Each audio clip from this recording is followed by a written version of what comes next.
తూర్పుగోదావరి జిల్లా గోకవరంలోని గుమ్మళ్ల దొడ్డి ethanol factory వద్ద గ్రామస్తులు ఆందోళన నిర్వహించారు. ఫ్యాక్టరీ నుంచి వస్తున్న వాయు కాలుష్యంతో అనారోగ్యానికి గురవుతున్నామని ఆగ్రహం వ్యక్తం చేశారు.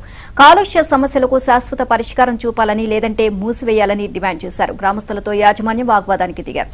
ప్రజాభిప్రాయ సేకరణ లేకుండా మాజీ సీఎం జగన్ 2022 నవంబర్ 4న పరిశ్రమను ప్రారంభించారు. కాలుష్యానికి కారణమైన పరిశ్రమకు జగన్ భూములు కట్టబెట్టారని గ్రామస్తులు మండిపడుతున్నారు.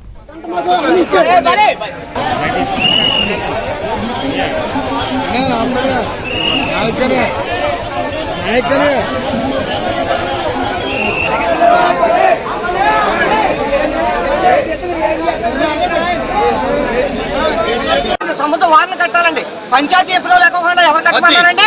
పంచాయతీ అప్రూవల్ ఇచ్చాడండి.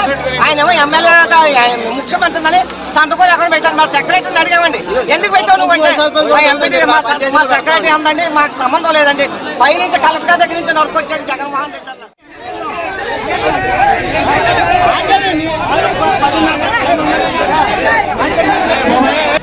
చూద్దాం వస్తానా? నీకు అర్హత ఉందా వెళ్తానికి? మరి ఎందుకు నీకు ఆపదం నీకు ఎలా తెలిసింది? ఎస్ఐ గారు కూడా అబద్ధం పెట్టారా? నీకు తెలుసా? గంట సేపు ఉంటుంది అది.